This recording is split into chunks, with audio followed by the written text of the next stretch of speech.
Olá pessoal, Edu Tagliaro aqui com vocês. Pois então, muita gente pediu e aqui está uma versão upgrade, faça o certo, mas na edição AMD, já que o anterior que eu fiz, está aqui nesse card, ele foi focado nas 10 gerações da família Core da Intel como nós conhecemos hoje.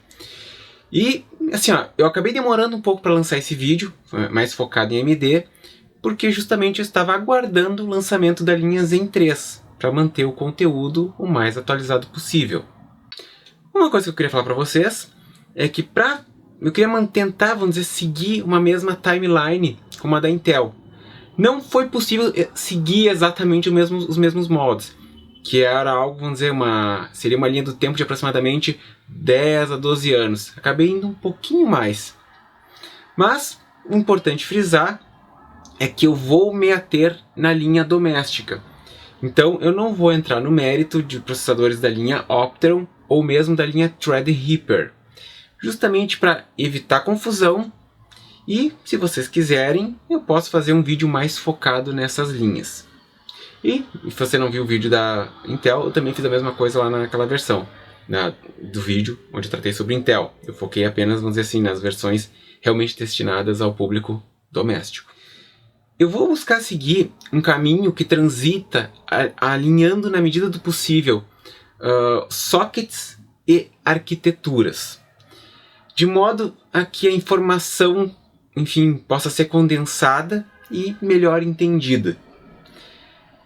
E num primeiro momento eu vou deixar um pouco de lado a questão dos chipsets, mas eu vou retomar depois mais adiante, mas no primeiro momento eu não vou me ater nos chipsets.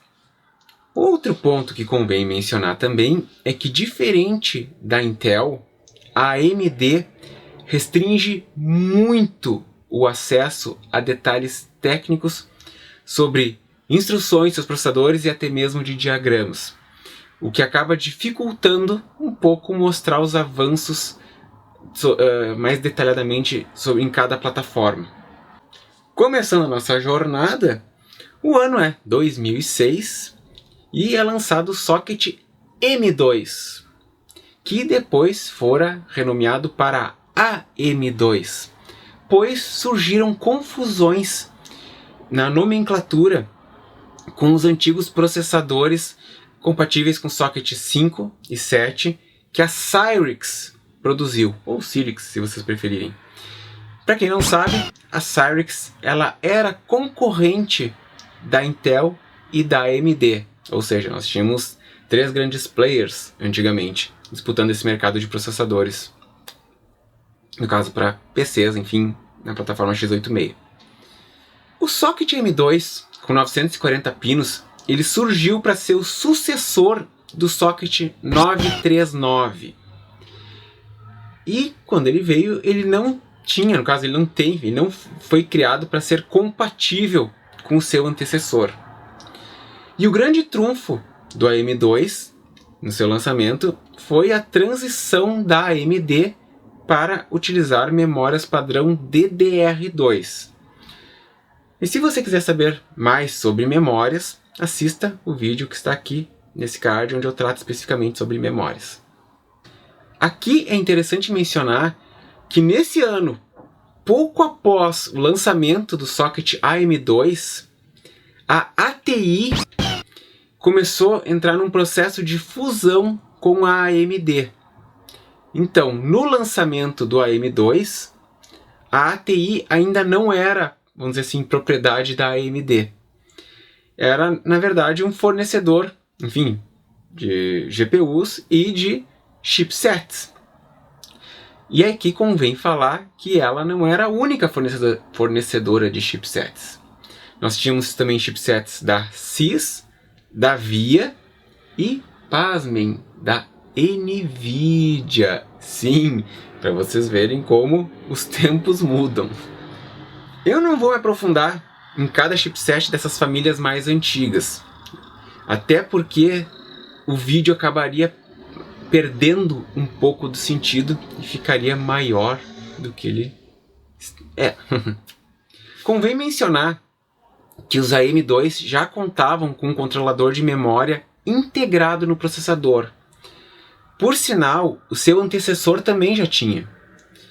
E isso foi algo que a Intel só implementou, no caso na linha doméstica, na primeira geração da família Core, como conhecemos hoje. Ou seja, em 2008. Um outro ponto aqui é que, apesar de ser um socket diferente do seu antecessor, ele foi baseado no seu antecessor.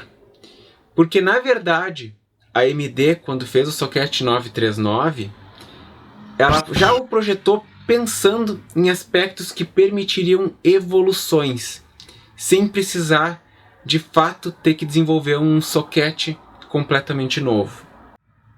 Percebam aqui no diagrama que, apesar de o controlador de memória ter passado para o processador, nós temos a tradicional estrutura North Bridge, que no caso é ponte norte, South Bridge, que no caso é ponte sul.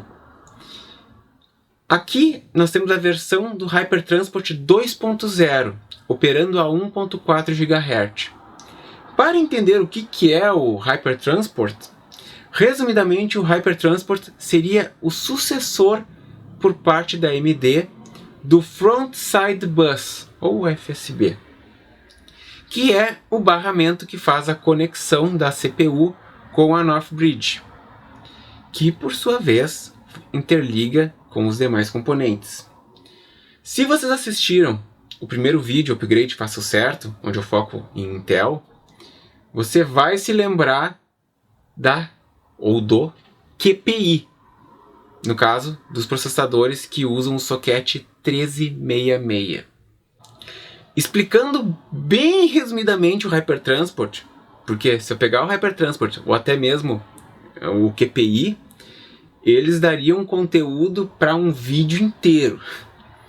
Mas assim, o HyperTransport ele foi um consórcio, ele foi um projeto, na verdade, de um consórcio formado pela AMD, Apple e Nvidia. Sim!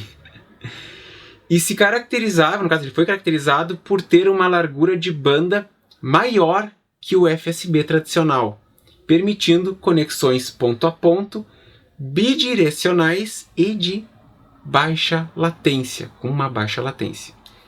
Entretanto, algo chama a atenção, pois foram lançados os mesmos processadores, tanto para o AM2 quanto para o seu antecessor.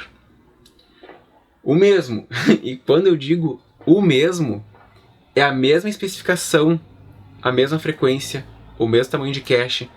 As únicas diferenças eram a conexão, no caso do socket, e que, claro, as versões AM2 já utilizavam memórias DDR2.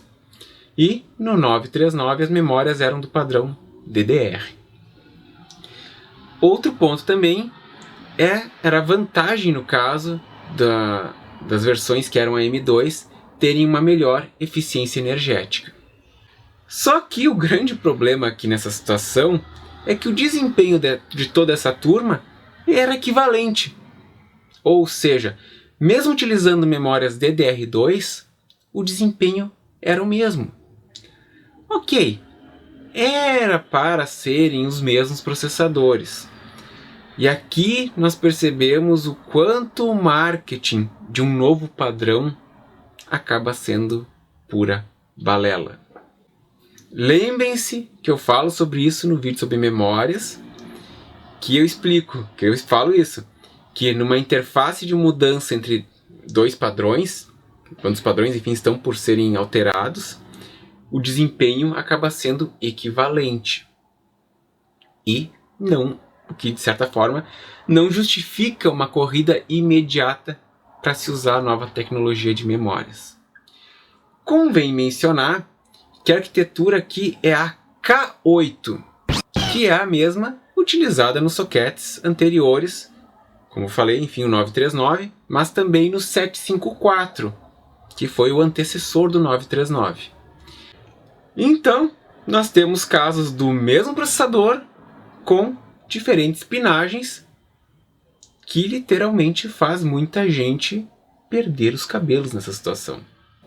Claro que com o tempo, apenas o socket AM2 continuou recebendo novos processadores. Sobre os processadores, existe uma salada.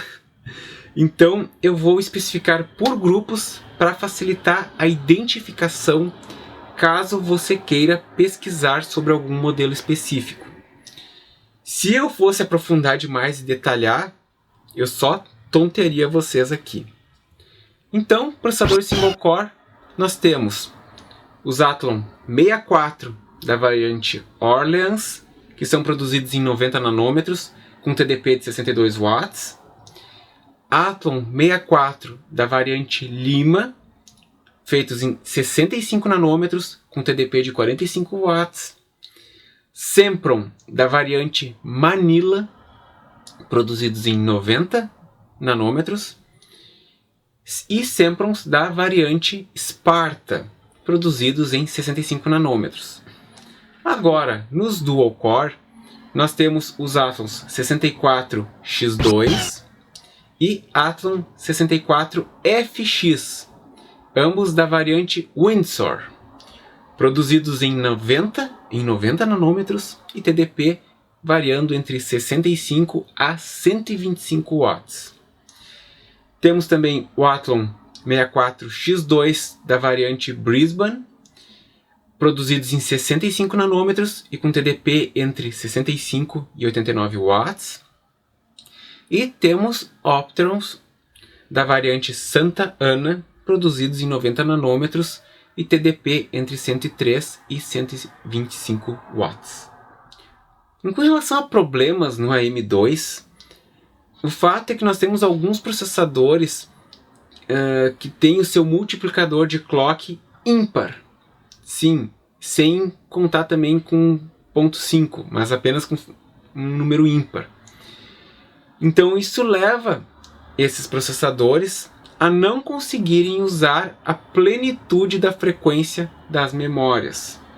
Então, para quem era entusiasta, ou para quem é entusiasta de fato, e estava usando esses processadores, os modelos com frequência ímpar eram considerados micos. E agora nós chegamos em 2007 e junto vem a arquitetura K10, que é usada nos processadores Phenom. E para acompanhar esses avanços, temos uma versão repaginada do AM2, no caso a AM2 Plus, ou AM2+, se preferirem, mantendo os mesmos 940 pinos. Tecnicamente, agora nós temos o Hypertransport na sua versão 3, operando a um clock de 2.6 GHz. Temos também melhorias no gerenciamento de energia, e temos agora também processadores de 3 e de 4 núcleos. O grande ponto aqui é que, apesar da chegada das novas placas AM2 Plus, é possível tanto utilizar os processadores antigos nessas placas, como usar os processadores AM2 Plus nas placas antigas AM2 normais. O único senão, neste caso, é que os benefícios do novo Hypertransport e as melhorias de gerenciamento de energia são perdidas. Claro que para funcionar, os fabricantes de placas mães, no caso, também precisavam, no caso, disponibilizar uma nova BIOS, história que nós já sabemos muito bem que segue nos acompanhando atualmente. Os processadores AM2 Plus, de um modo geral, foram os 4 cores, o Phenom X4, variante Agena, feito em 65 nanômetros e com um TDP entre 65 watts e 125 watts, o Phenom 2 X4 940 Black Edition, feito em 45 nanômetros e com TDP de 125 watts, e os processadores 3 core, no caso triple core, temos os Phenom X3 variante Tollyman, feitos em 65 nanômetros e com TDP entre 65 e 95 watts, e temos em dual core os Athlon X2 variante Kuma, feitos em 65 nanômetros com TDP de 95 watts. chegamos agora em 2009 e junto com ele chega o socket AM3 com 941 pinos, mas com processadores utilizando na verdade 938.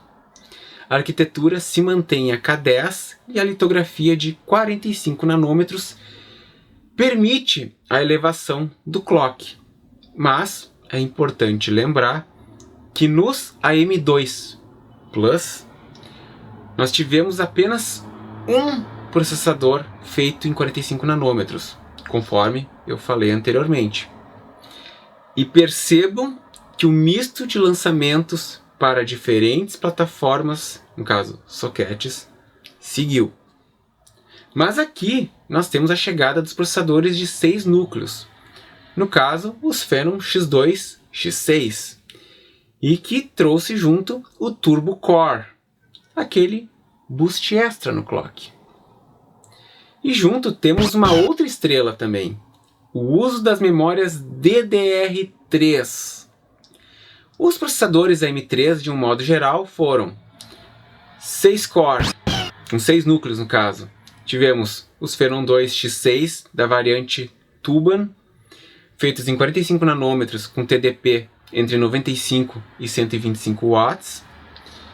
4 core, nós tivemos os Phenom 2 X4 da variante Zosma, também feitos em 45 nanômetros com TDP entre 95 a 125 watts.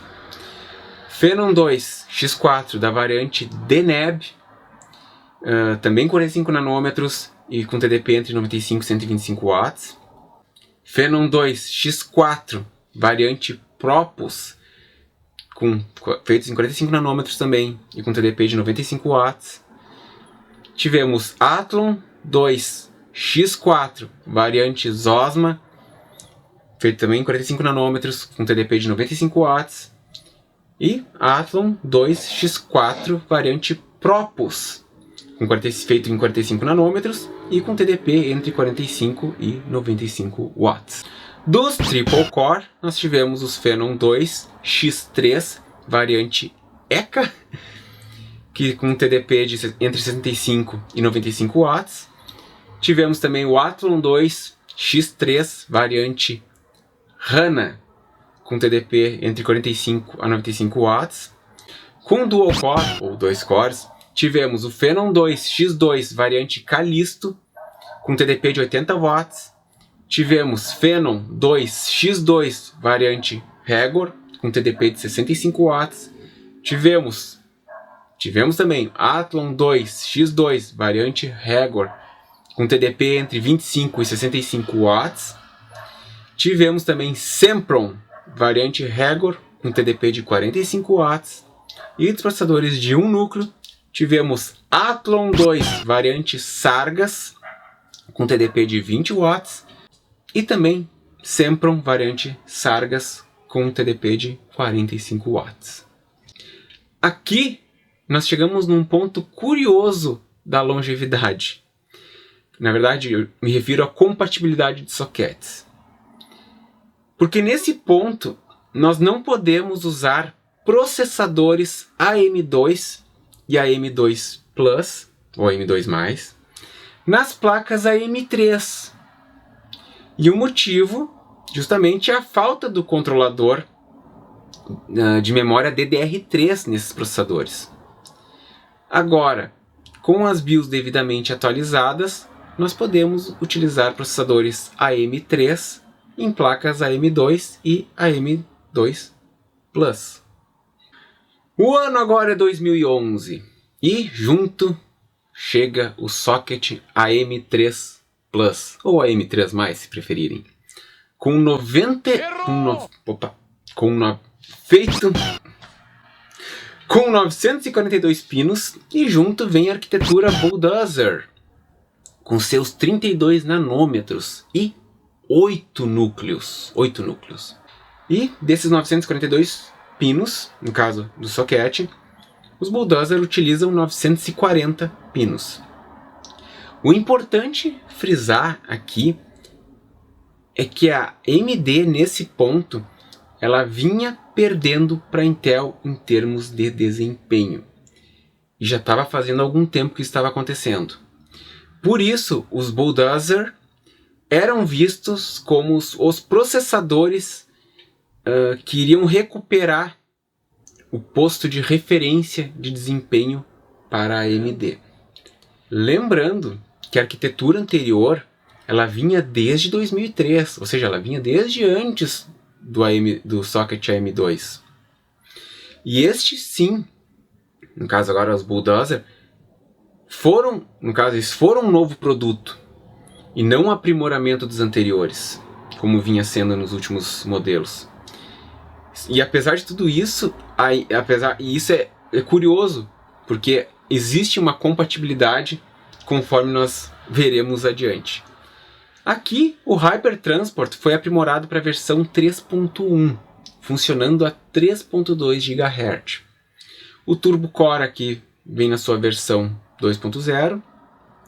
E um grande avanço foi a inclusão de instruções semelhantes às que a Intel já vinha utilizando em seus processadores. Lembrando que instruções, no caso assim, explicando de uma maneira bem simplista, mas bem simplista mesmo, são um conjunto de operações que são inseridas no processador para executar tarefas rotineiras de um modo mais rápido. Entre elas temos o SSE 4.1 e 4.2, o AVX, que é o Advanced Vector Extensions, o AES, que é o Advanced Encryption Standard, e o LWP, no caso Lightweight Profiling, e que permite que os programadores consigam ajustar, vamos dizer assim, o programa que está rodando de modo que ele tenha o melhor desempenho possível. Isso com a ajuda do monitoramento da performance do processador.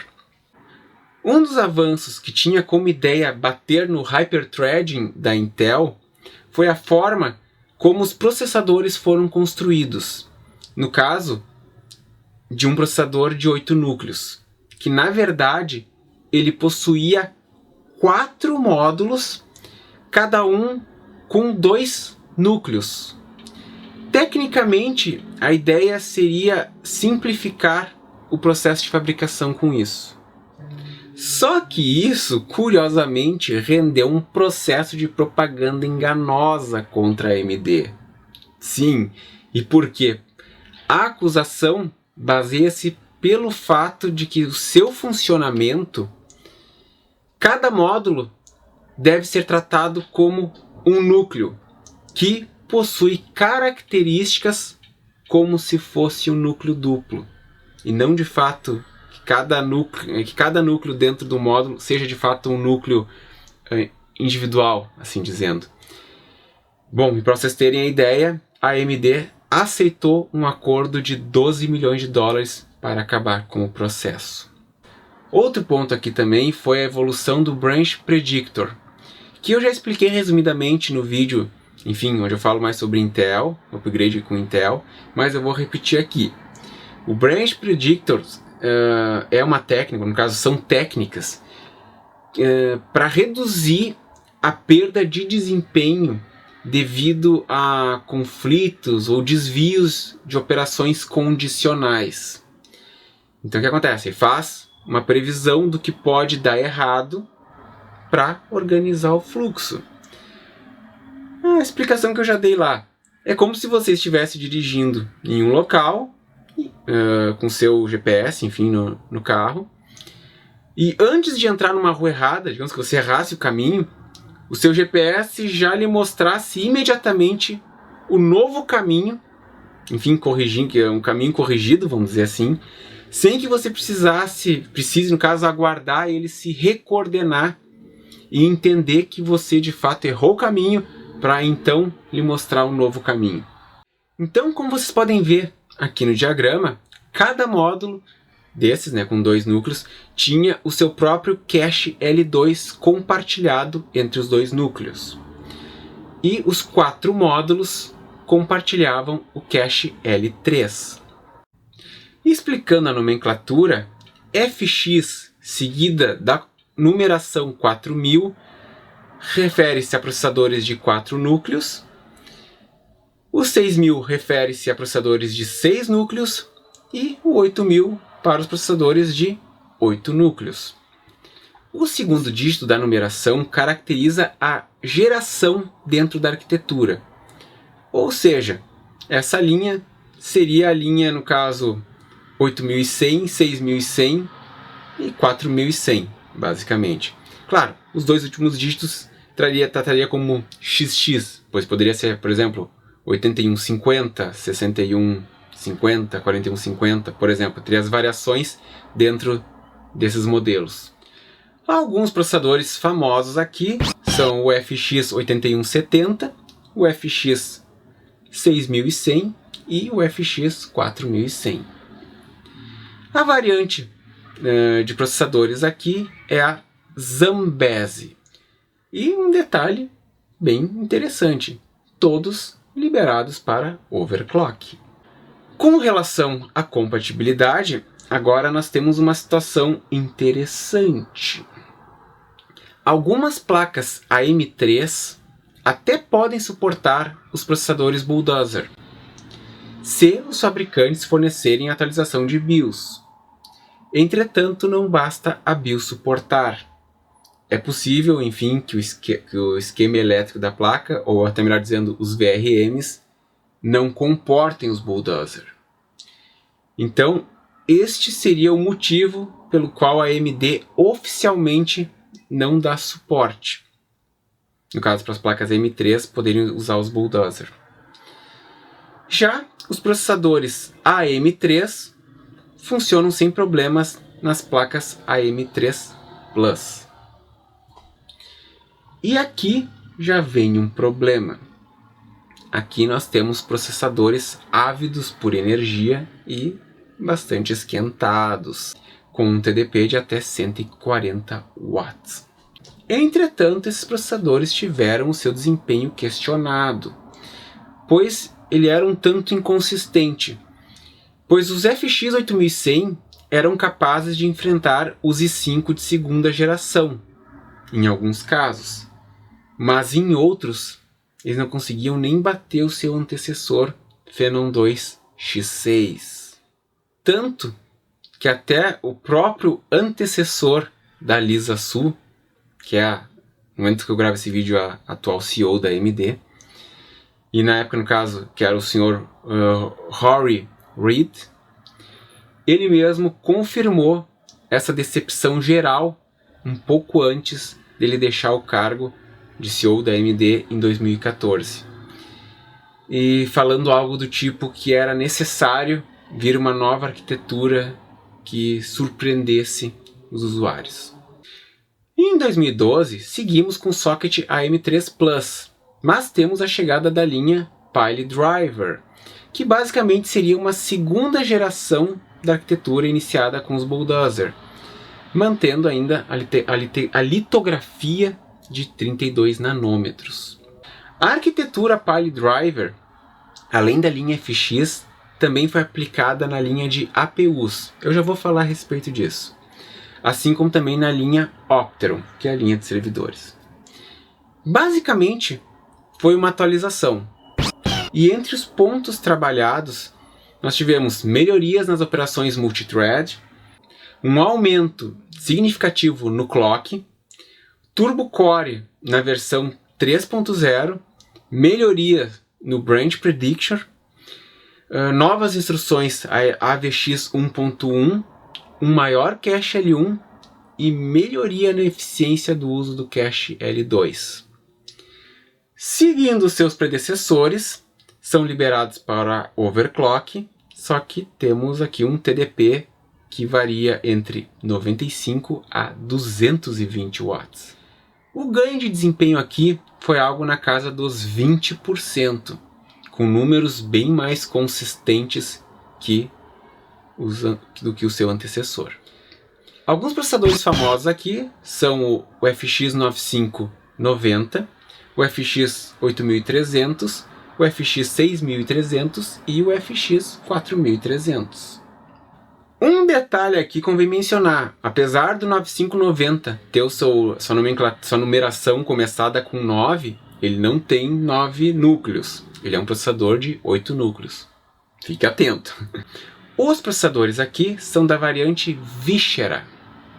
E essa foi a última atualização da arquiteturas, no caso, para o socket AM3 Plus. Talvez aqui você esteja sentindo falta de alguma coisa, ou ainda esteja pensando que eu vou falar de AM4 agora. Pois então, mas antes de falar de AM4, eu preciso fazer um breve parênteses.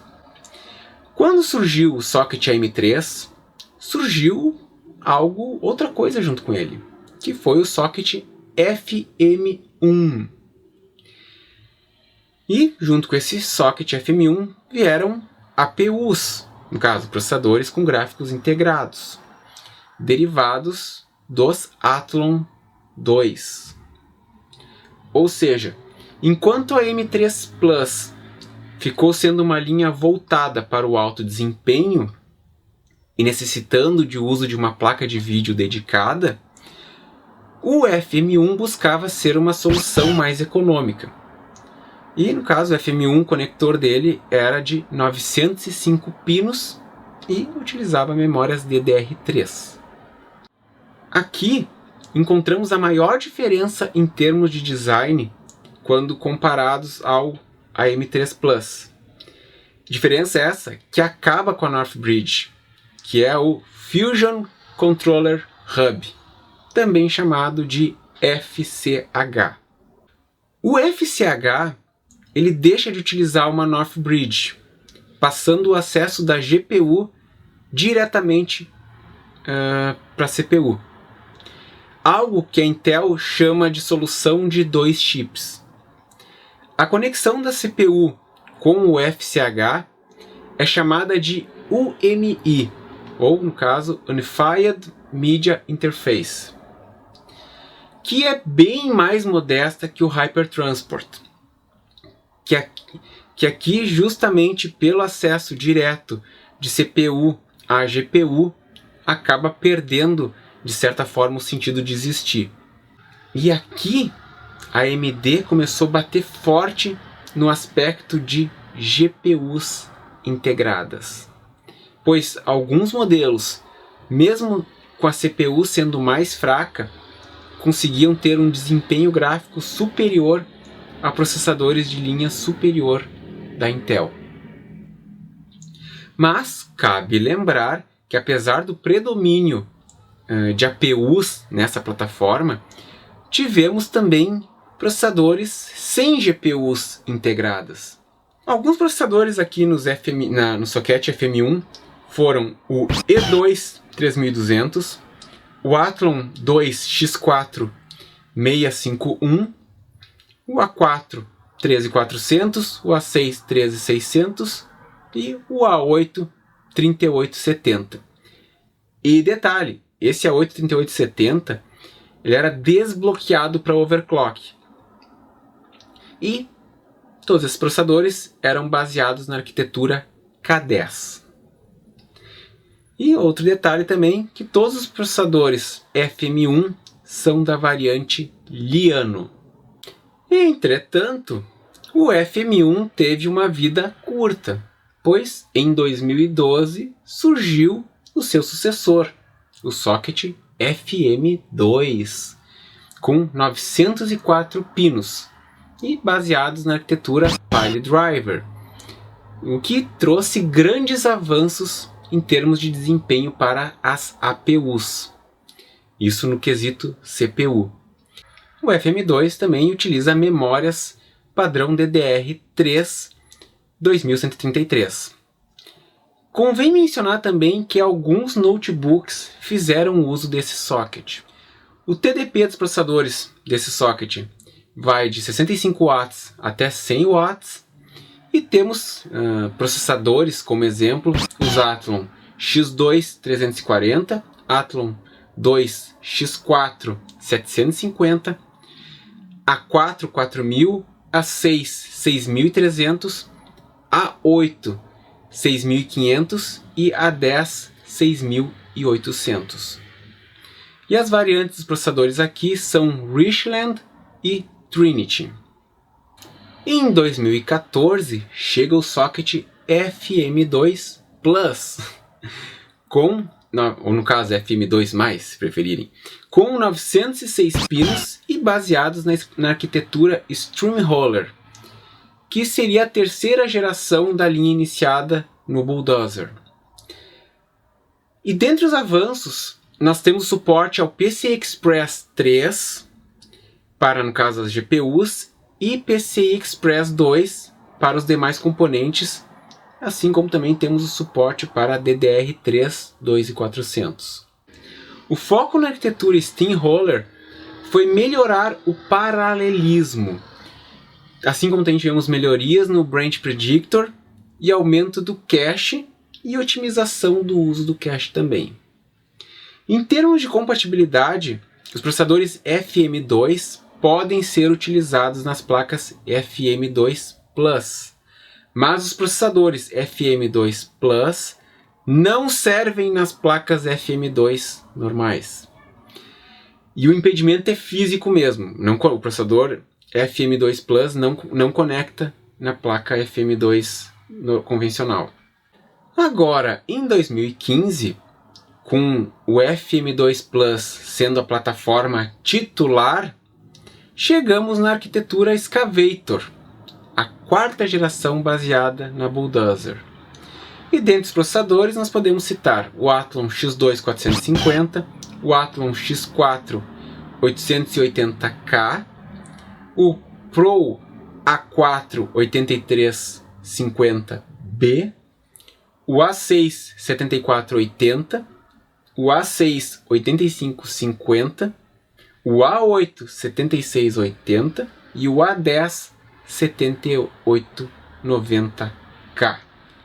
As variantes aqui dos processadores são Kaveri, Carrizo e Godvari.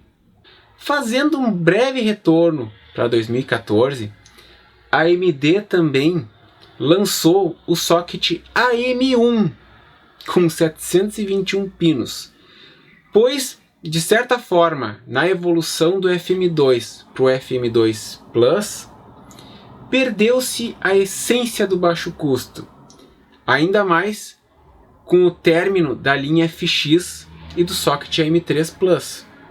Então a AMD também queria um produto para atender certas regiões com processadores de baixo custo. Os processadores AM1 seguem o princípio do SoC, ou no caso o System on a Chip, cujo ponto é integrar no mesmo chip processador, GPU e o próprio chipset em apenas um componente. E aqui nós temos um TDP de 25 watts. Temos também suporte para DDR3 1600 e os processadores aqui são da variante Cabine e é composta, por exemplo, pelo Athlon 3850, Athlon 5370 e Athlon X4 550. Agora nós chegamos em 2016 e temos o anúncio do socket AM4 com seus 1331 pinos, que trouxe a promessa de unificar a AM3 Plus com FM2 Plus. Em 2017, com a chegada dos processadores AM4, tivemos também o lançamento da plataforma que usa o socket TR4 de 4094 pinos, que foi a primeira geração dos Ryzen Threadripper. Entretanto, como eu já falei antes, eu não vou tratar sobre esses processadores aqui no vídeo. E se tiver interesse em um vídeo específico sobre eles, deixem aqui nos comentários. Normalmente, a M4 é aliado, vem à cabeça no caso, a arquitetura Zen, quando se pensa em M4.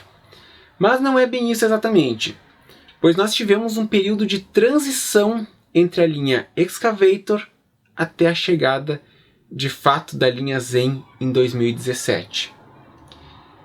O que convém destacar aqui é o suporte à memória DDR4.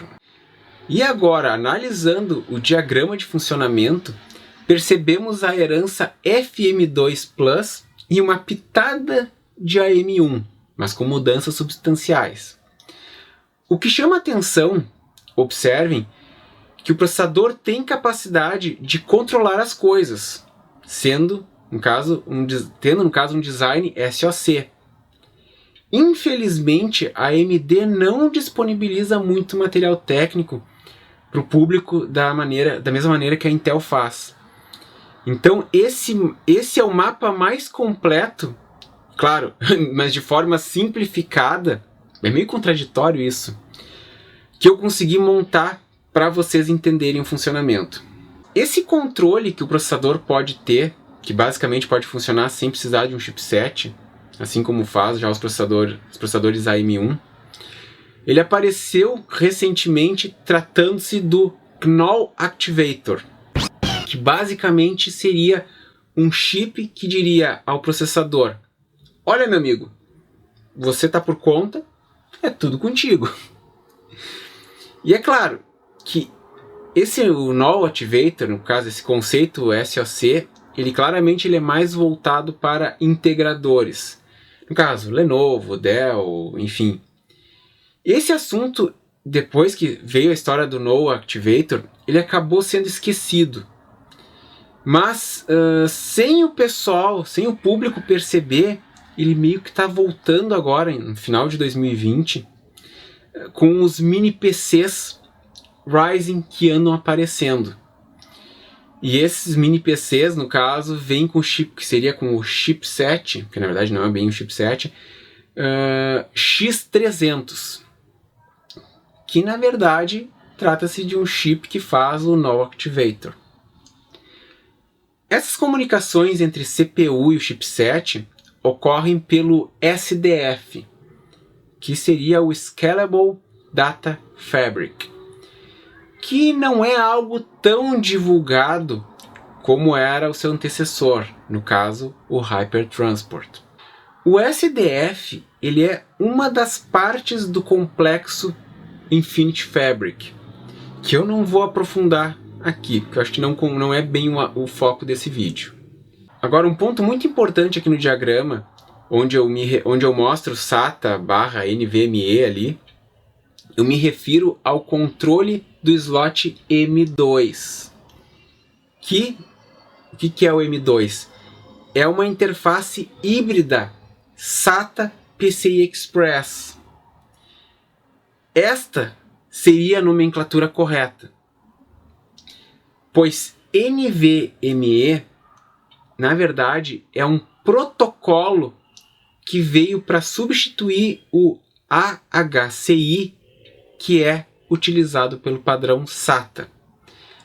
Eu apenas fiz esse erro intencional aqui no diagrama para facilitar o entendimento, uma vez que o NVMe ele é muito abordado, infelizmente, de uma maneira errada, como se ele fosse um slot ou uma conexão, quando na verdade a conexão é a M2, que, como eu já expliquei, é uma interface híbrida SATA e PCI Express, sendo o protocolo AHCI utilizado quando o SSD conectado for SATA, ou NVMe se o SSD for PCI Express.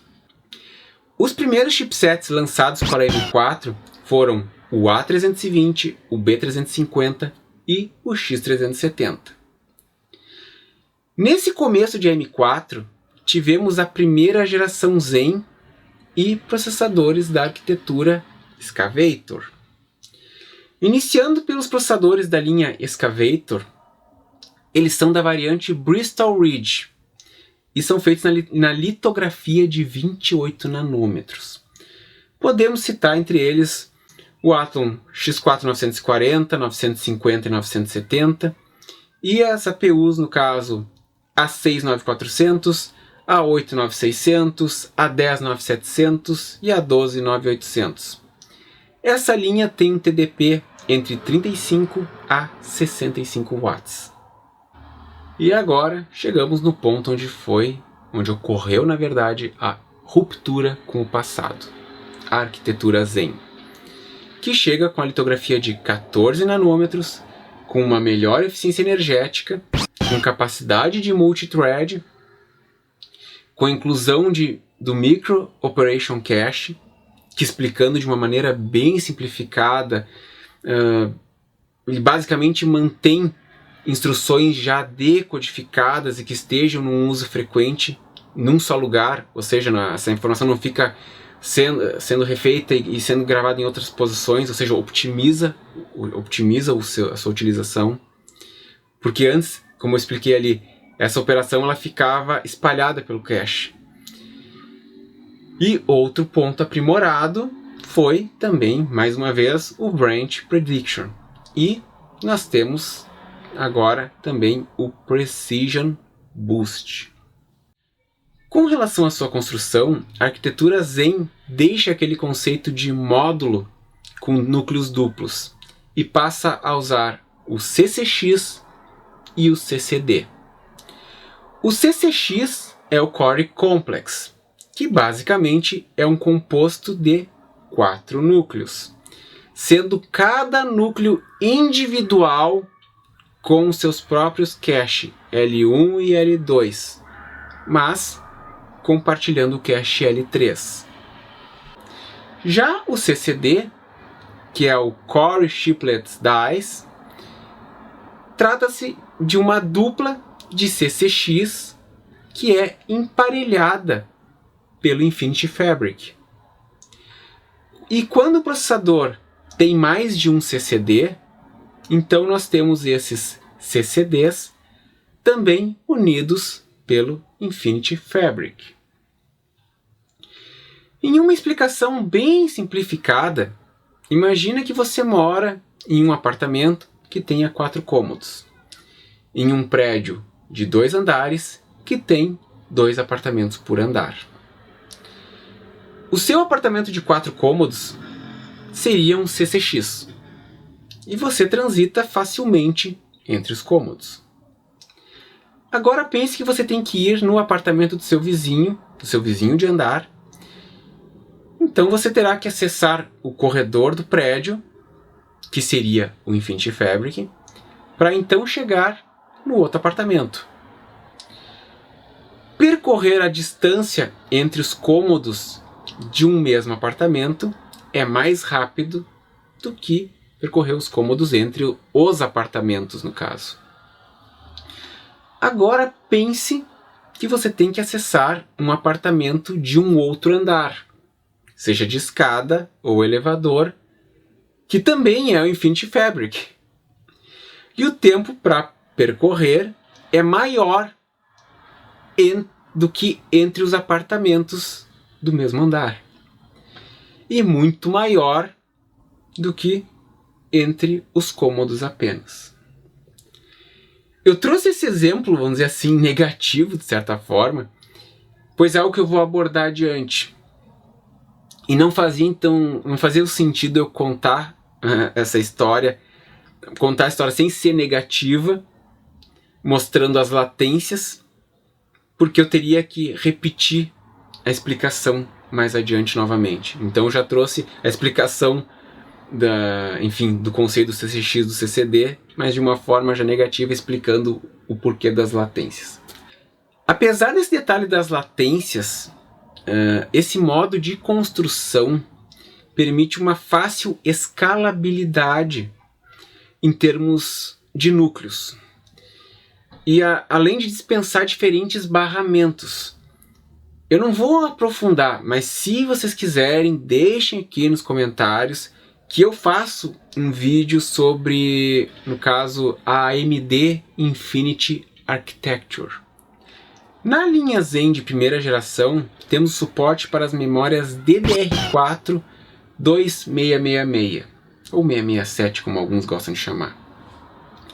Temos os Ryzen 3 com 4 núcleos e 4 threads, os Ryzen 5 com 2 variações, com modelos de numeração 1400 e 1500 tendo 4 núcleos e 8 threads, com um detalhe: o 2400G também se enquadra aqui. E os de numeração 1600 com 6 núcleos e 12 threads. E os Ryzen 7 com 8 núcleos e 16 threads. O importante é frisar aqui que os Ryzen 3 e Ryzen 5 não usavam CCX ou CCXs com todos os núcleos ativos. Então, os Ryzen 3 usavam 2 CCX, cada um deles com apenas 2 núcleos ativos. No caso, mesma situação para os Ryzen 5 1400 e 1500, que são 4 núcleos, né? E o Ryzen 5 1600 utiliza 2 CCX, sendo cada um deles com 3 núcleos ativos. Outro ponto que convém citar aqui é que a AMD, com a sua linha de APUs, APU Zen no caso, no ano seguinte, ela veio com a nomenclatura 2000 essas APUs, o que gerou muita confusão e ainda gera confusão na identificação das gerações dos processadores por parte dos consumidores. Ainda sobre nomenclatura, existem algumas regras que não são muito respeitadas, conforme eu já mencionei.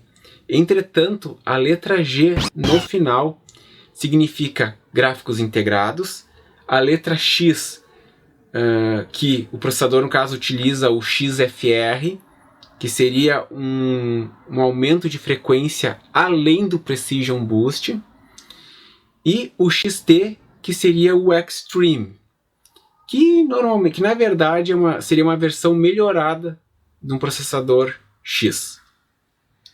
E ainda temos a letra E, que seria para processadores de baixo consumo, e GE, que seria para processadores de baixo consumo com gráficos integrados. Os exemplos de processadores aqui, nós temos o Ryzen 3 1400, o Ryzen 5 1600, o Ryzen 7 1700 e o Ryzen 7 1800X. E o TDP varia entre 65 a 95 watts. Nas APUs, aqui nós temos como exemplo o Athlon 200GE, o Athlon 3000G, o Ryzen 3 2200E e o Ryzen 5 2400G. E as variantes desses processadores são a Raven Ridge, Picasso e Summit Ridge. Chega o ano de 2018 e muitos esperavam pela segunda geração da arquitetura Zen, pois para os games muitos julgam que essa primeira geração julgam ela como insatisfatória.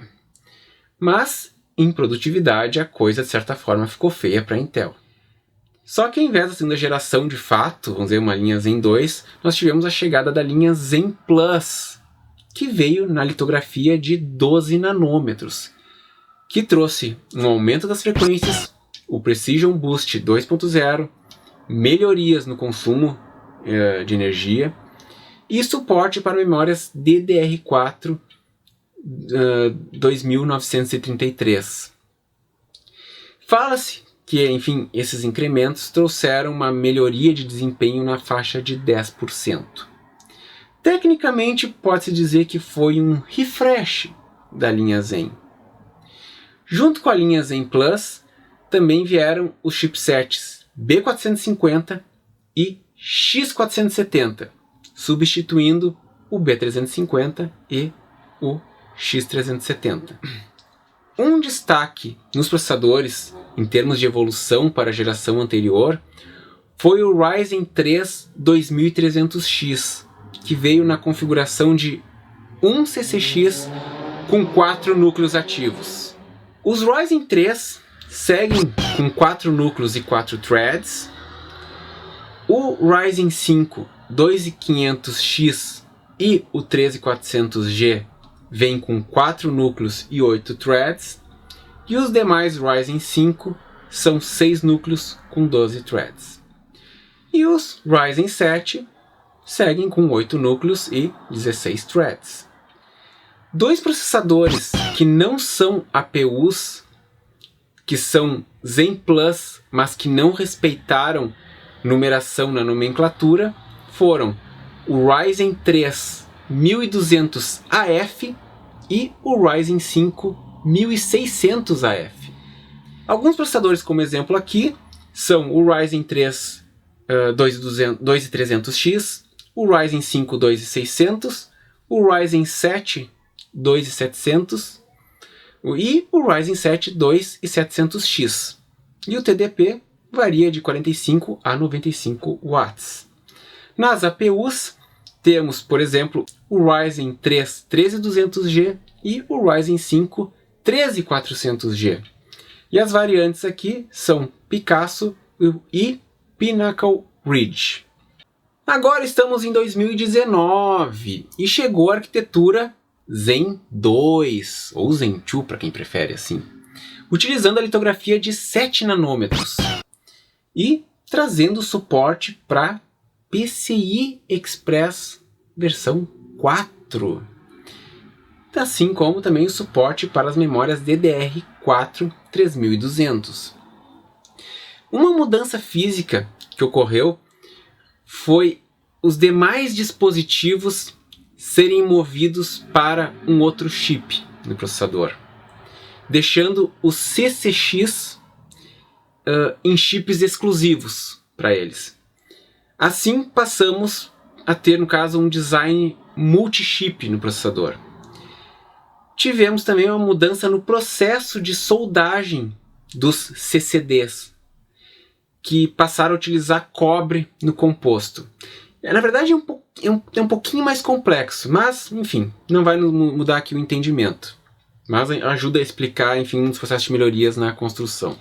Dentre os avanços, tivemos melhorias no Branch Predictor, melhorias no uso do buffer, melhoria na performance em instruções AVX e AVX2, e nas operações de ponto flutuante tivemos uma redução na latência. Também tivemos, enfim, inclusão de mais conjuntos de instruções. O tamanho do cache L3 dobrou de tamanho e tivemos um aumento do Micro Operations Cache. Todas essas mudanças trouxeram um ganho considerável, em especial nos jogos. Sobre um processador que foi muito exaltado, o Ryzen 3 13300X, ele repetiu a mesma receita do seu antecessor, ao usar um CCX com todos os núcleos ativos. Lembrem-se do que eu falei do 2300X. Aqui, os Ryzen 3 passaram a ter 4 núcleos e 8 threads. Os Ryzen 5 13500 e 13500X, 6 núcleos com 6 threads. Os demais Ryzen 5 seguem com 6 núcleos e 12 threads.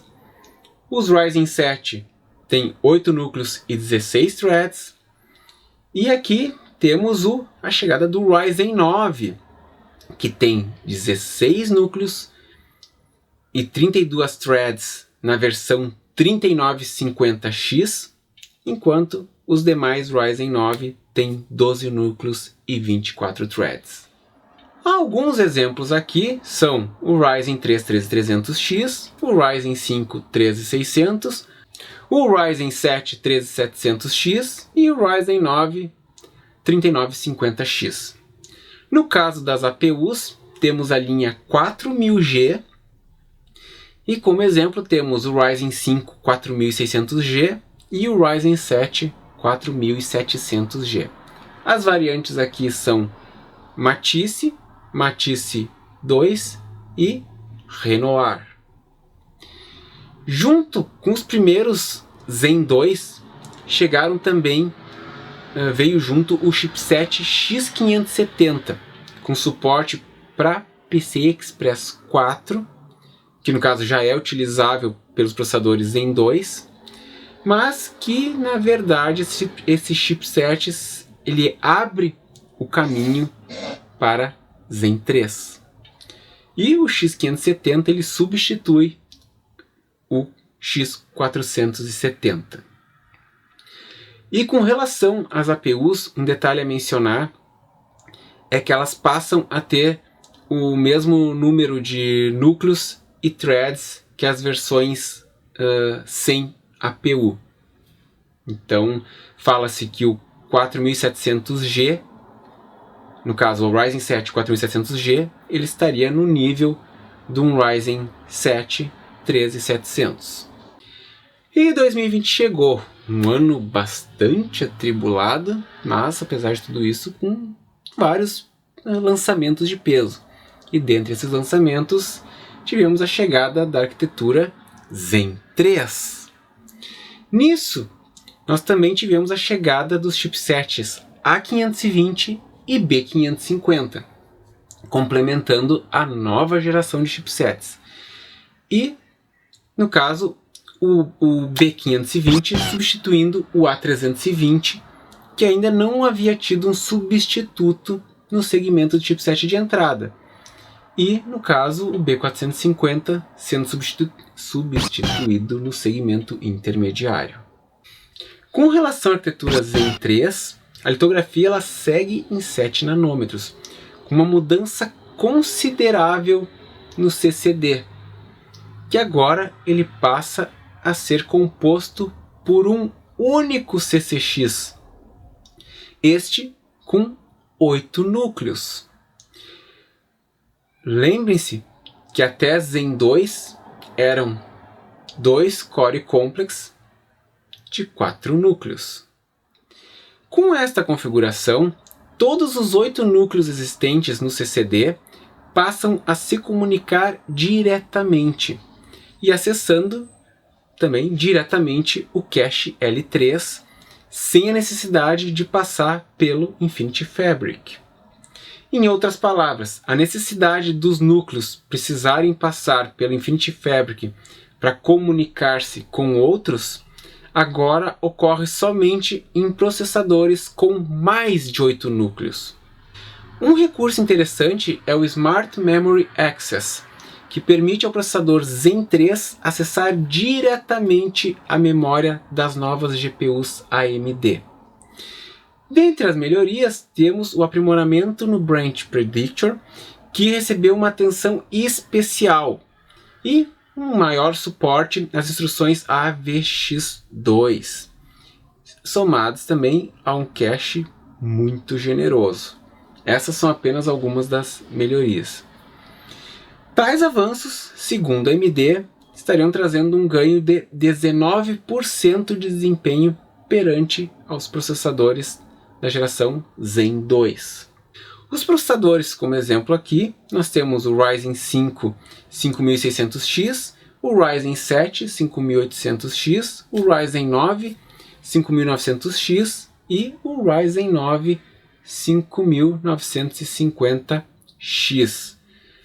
Em princípio, com relação a núcleos e threads, como nós, por enquanto, no momento da gravação desse vídeo, nós só temos os Ryzen 5, 7 e 9, em princípio eles estão seguindo o mesmo padrão da geração anterior, sendo 6 núcleos e 12 threads para o Ryzen 5, 8 núcleos e 16 threads para o Ryzen 7 e o Ryzen 9 em versões com 12 núcleos e 24 threads e versões com 16 núcleos e 32 threads. Falando sobre a compatibilidade do socket AM4, não existem diferenças mecânicas nos processadores das diferentes gerações. Entretanto, os chipsets são fatores limitantes. É importante frisar aqui que eu vou falar o que é oficial. Eu não vou entrar no mérito, se alguém testou e que funcionou. Sim, pode funcionar. Mas é possível que com alguma atualização de BIOS, esse processador mais recente, vamos dizer assim, pode deixar de funcionar. Ou que ainda exista limitações com relação ao desempenho. Outro ponto, eu pensei aqui em detalhar os chipsets, só que o vídeo já está enfim, vocês já estão vendo o tempo que ele está. E eu lembrei de um detalhe. Os fabricantes de placas-mães, em quase totalidade das placas fabricadas, acabam não utilizando todos os recursos do chipset. Então, de nada adianta eu nesse vídeo entrar num detalhamento de cada chipset. Então, de uma forma não tão detalhada, os chipsets AM4 no momento, que eu gravei, enfim, que esse vídeo está sendo gravado, são o A320, o B350, o X370, o B450, o X470, o A520, o B550 e o X570. Se você prestou atenção antes aqui no vídeo, no passar das gerações Zen, eu mencionei qual chipset substituiu qual. E agora, para facilitar o entendimento, eu vou falar o que cada chipset não suporta de recursos e quais gerações Zen você pode utilizar nele. O A320, ele não suporta Crossfire, SLI, não suporta também o StoryMe e não suporta Overclock. E os processadores que o A320 suporta são Zen, Zen Plus e Zen 2, sendo este, no caso, Zen 2, com atualização de BIOS. Provavelmente é necessário atualizar a BIOS da placa-mãe para poder suportar o Zen 2. E o PCI Express nessas placas-mães é da versão 3.0, nas pistas de CPU.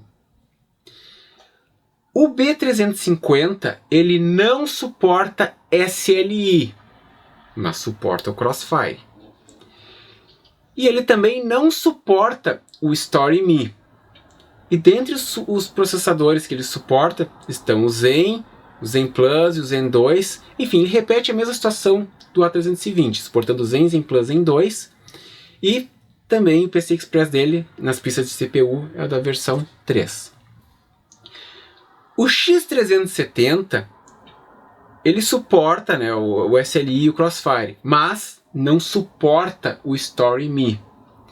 E ele tem, no caso de suporte, a Zen, assim como os seus demais irmãos 350 e 320, ele suporta Zen, Zen Plus e Zen 2. E a versão de PCI Express dele também é a 3.0. O B450 ele não suporta SLI. E ele já passa a suportar aqui o StoryMe. E os processadores que ele suporta são o Zen Plus, o Zen 2 e o Zen 3 com a BIOS devidamente atualizada. Se a BIOS da placa-mãe estiver devidamente atualizada. E o PCI Express aqui é a versão 3. Ainda é a versão 3. O X470 ele suporta tudo. Todas as features. Enfim, StoryMe, SLI, Crossfire, enfim. E suporta overclock também. E os processadores que ele suporta são Zen, no caso Zen Plus, Zen 2 e Zen 3 também, atualizando a BIOS, mesma situação do B450. Entretanto, o PCI Express dele ainda está na versão 3 também. O A520 ele não suporta Crossfire, não suporta SLI e não suporta overclock. Mas ele tem suporte ao StoryMe. E os processadores que ele suporta são o Zen 2 e o Zen 3. Oficialmente. Zen 2 e Zen 3. Presta atenção no que eu falei. E o PCI Express dele aqui, apesar de ser de uma geração mais nova, a placa-mãe, né, o chipset, ele ainda é da versão 3. O B550 ele não suporta SLI. E o restante dos features ele suporta. E os processadores que ele suporta são Zen 2 e Zen 3. Mesma situação da A520. Entretanto, o PCI Express aqui é da versão 4. O X570 suporta tudo. E os processadores que ele suporta são o Zen Plus, Zen 2 e Zen 3. E o PCI Express dele é já da versão 4, nas pistas de CPU. Um ponto muito importante quando eu menciono, enfim, a atualização da BIOS é porque o chipset deixou de ser fabricado antes da chegada de uma determinada geração de processador.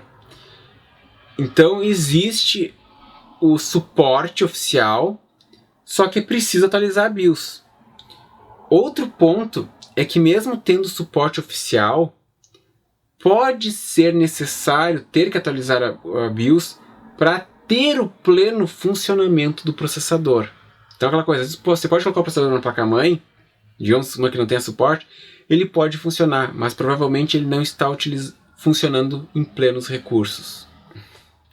Fechando agora o arco sobre os chipsets, nós ainda temos o X300, o A300 e o Pro 500. Que na verdade são chips que habilitam o modo onde o processador toma conta de tudo. Eu já expliquei antes sobre o No Activator. Agora, falando dos upgrades ou compra de um equipamento, partindo agora de 2020, é completamente insano eu recomendar a compra de um conjunto AM3 Plus ou FM2 Plus, pois o salto de desempenho para a plataforma AM4 é absurdo. E analisando os valores, incluindo o mercado de usados, para quem no caso está com um orçamento mais curto, nós sabemos que é um pouco mais difícil encontrar Ryzens usados. E assim, eu não vou entrar no mérito de se comprar, enfim, do exterior. Enfim, eu vou me restringir a comprar aqui no Brasil mesmo. Mas vale a pena você, enfim, esperar um pouco mais, enfim, guardar um pouco mais de dinheiro, porque a diferença para se chegar em um Ryzen 3, mesmo que seja de primeira geração, ficaria, vamos dizer, comparada às gerações anteriores, né, é algo na faixa dos R$300 aproximadamente. E aí vem um detalhe, mesmo um processador Zen de entrada, ele não faz nada feio contra processadores de gerações anteriores. Mesmo um Athlon 3000G é um processador muito valente e se torna uma opção melhor que um FX 6300, por exemplo.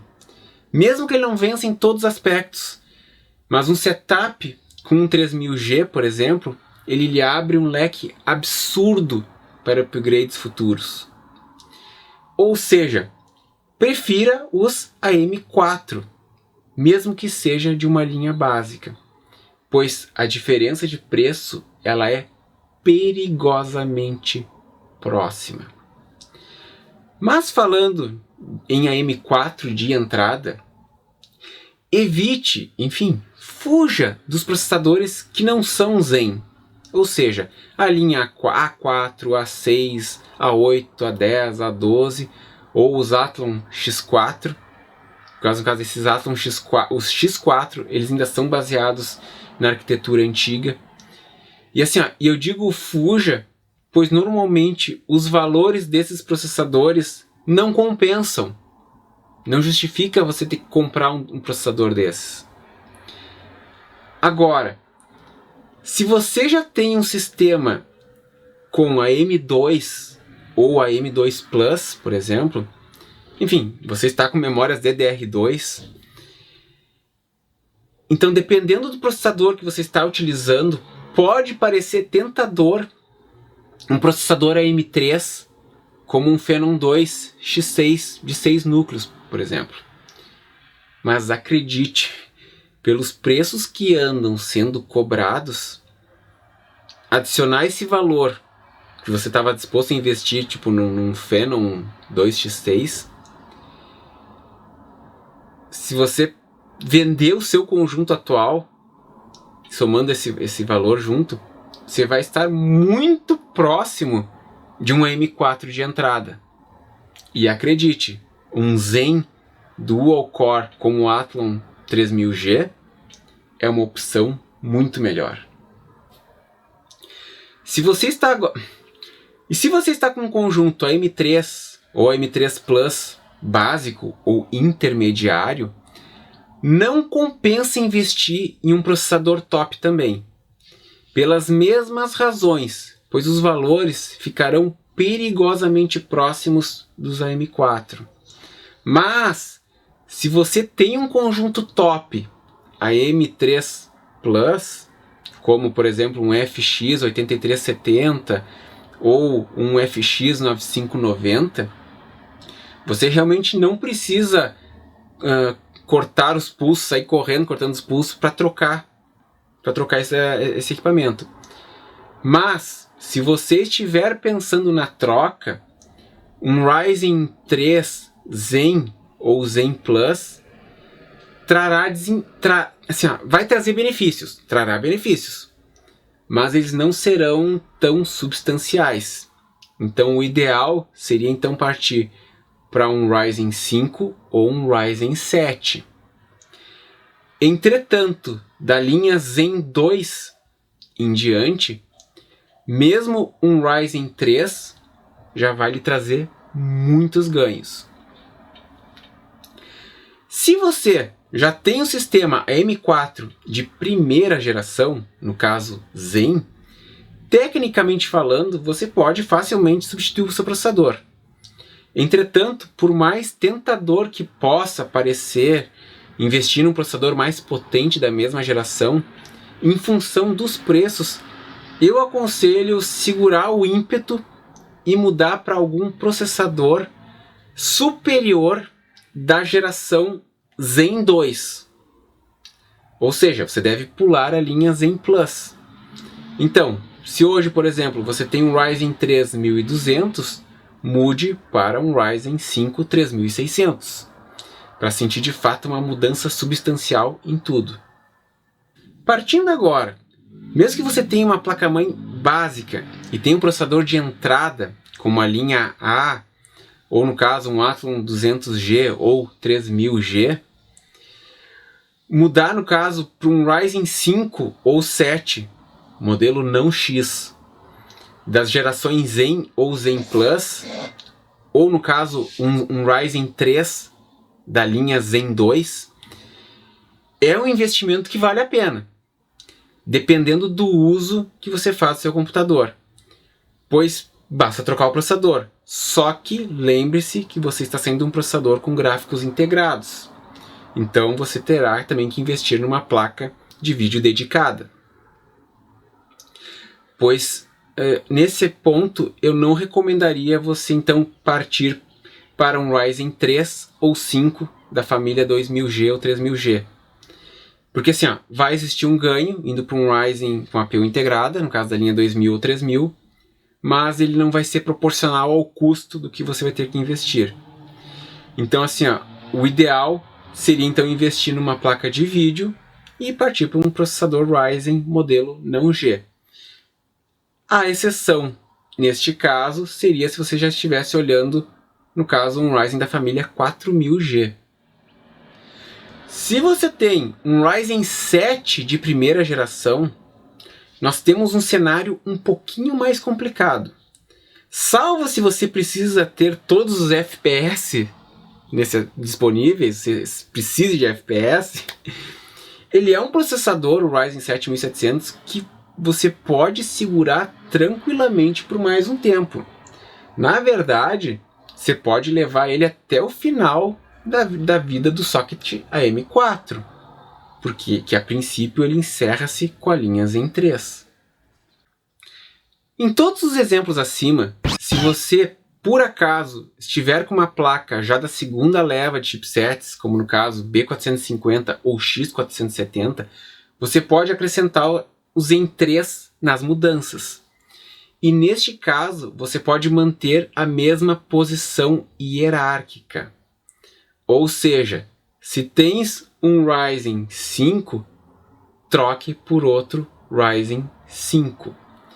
E nessa situação, pode valer a pena você trocar um 1700 por um Ryzen 7 ou 9 Zen 3. Mas não que seja algo absolutamente necessário. Ainda sobre as APUs, como no caso dos Ryzen 3 e 5, de um modo geral não vale um upgrade da linha 2000 para a linha 3000. No caso, por exemplo, o Ryzen mudar de um Ryzen 2200G para um 13200G ou para o Ryzen 5 13400G, por exemplo. O conselho é como nos modelos das APUs mais básicas. Migre para um processador sem vídeo integrado ou espere a linha 4000G se você tiver placas da segunda leva de chipsets em diante, no caso da B450 em diante. Se você tiver um processador da linha Zen Plus, no caso um Ryzen 3, o upgrade para um Ryzen 5 ou superior da linha Zen 2 em diante, no caso Zen 2 ou Zen 3, pode ser interessante. Entretanto, se você já tiver um processador Zen Plus, Ryzen 5 ou Ryzen 7, talvez seja interessante levá-lo até o final da linha AM4.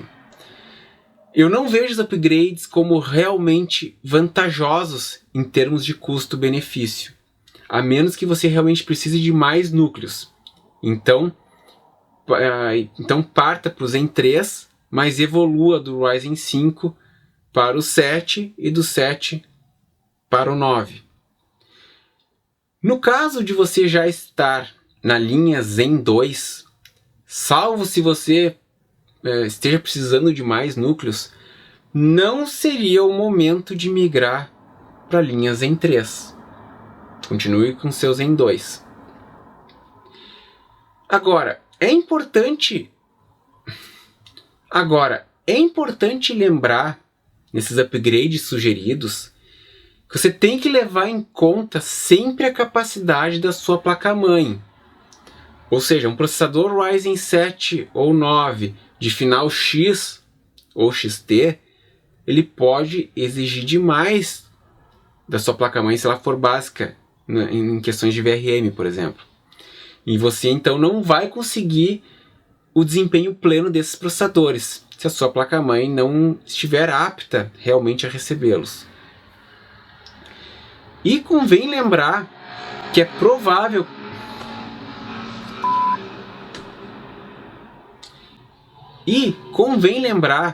que a próxima geração de processadores provavelmente abandonará o socket AM4. E essa próxima geração deverá vir com suporte para memórias DDR5, o que obrigará a troca da placa-mãe. Então, isso deve ser levado em conta para que você não rasgue dinheiro trocando de placa-mãe, ou seja, você já tem uma placa M4, trocar para uma outra placa M4 e sem ter ganhos substanciais de desempenho no upgrade dentro da M4. E então, pessoal, o que vocês acharam de tudo isso? Ficou alguma dúvida? Deixem aqui nos comentários. Então, por hoje é só. Inscreva-se no canal, like no vídeo, ative o sininho e até a próxima!